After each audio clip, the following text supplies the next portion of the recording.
start filming. And what I'm going to do is just for the camera, so when I send it through to you afterwards, you've got this on record. For today's class for hips, you're going to need a strap, a yoga strap, a leather belt or a dressing gown cord, and you're going to need a yoga block, a firm pillow or a loo roll. So the first exercise that we're going to do is we're going to come to our backs and we're going to try and wake up our hip flexors. So I know that some of you will have done this exercise with me before. If you are somebody who has done many times before the isolated hip flexor lifts and you find them quite easy, you might want to try and do the more difficult version, which I'm going to give you afterwards. But to start with, we're just going to get everyone thinking about their hip flexors. So this is probably the most important range of movement and sensation that I want to get my clients feeling. I would say that nearly every single one-to-one appointment that I have, I get people doing this exercise because frankly, most of the time people aren't doing this properly and it can be life-changing when these hip flexors switch on. So you're coming to your hip hook lying position, you're tilting your pelvis forward anteriorly so that you're creating a little bit of an arch in your lower back. The arch in your lower back is not you aggressively flaring your rib cage. The rib cage stays down on the floor, but you tilt the pelvis forward so that you've got a little bit of air time in that lower back area. Very, very, very important is that when we are dealing with hip flexors, your abdominal muscles, your stomach is completely switched off. Your abdominal muscles are not responsible for flexion of the hip, and we don't want to encourage that. So be entirely relaxed in the front of your body.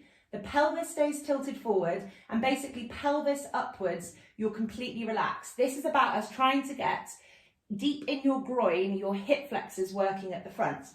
With your left foot, I want you to keep the toes on the floor. Keep the big toe joints and the ball of your foot on the floor, and you're just raising your ankle. So I'll show this for the camera, but I'm doing it on the left foot first. So the toes stay on the floor, you keep the ankle raised, and you notice that the knee and the foot stay straight out of the hip. The knee isn't kind of flopping in and out of the side. So that foot stays raised. That's putting that foot into plantar flexion, which also has an effect up into the hip on that left-hand side, but that's not the side that we're focusing on mainly in this exercise. Now, with the right-hand leg, you are literally going to draw your knee up 2 or 3 inches. You're really not going very far. If you go too high, you will start recruiting your quad, which is your thigh muscle. We don't want to recruit your quad here. We want this sensation to be coming from deep within your hip. So keep going with that movement for me, and I'm going to walk you through the cues again just to remind you, and you'll probably notice that your body wants to cheat a little bit. So the pelvis stays still, tilted forward in that extension position. Abs are completely relaxed. Your abdominals are not responsible or even involved in this movement. The other foot stays lifted so that the ankle is off the floor, and you are only taking your knee up a couple of inches, and you're trying to feel a burn in the front of that moving leg. Try and keep the foot on the moving leg relaxed and floppy because we want to encourage it to happen from the knee, which will make the hip do the work rather than your foot doing a little bit of the work. This is really trying to isolate that hip flexor. So some of you are probably feeling the burn already, but it feels okay. Some of you may have already had a hip cramp, which tells you that your hip flexors don't often wake up and aren't very strong, but the hip cramp is a good thing because they've got working through this exercise. Some of you might be doing this and feeling like you can't switch off your abs, or your quad is the only thing that's doing the work, or your lower back is hurting.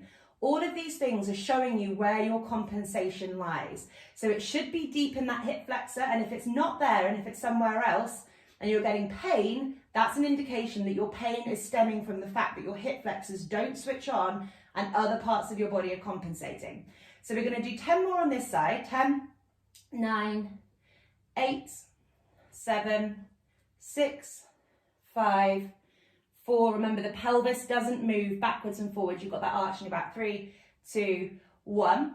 And we're going to swap sides. We're going to do probably 30 on the other leg as well. And then for those people who are finding this easy enough, we're going to do a slightly more difficult version as well. So now I'm raising the ankle of my right foot, keeping those toes on the floor, nice and relaxed. My hands are palms facing up at the side, arch in the lower back, abdominals relaxed, and off I go with my left knee. So I'm moving that left knee up and down. And I know with me personally that my left hip flexor always wants to fall asleep. So the left side of my pelvis is posterior.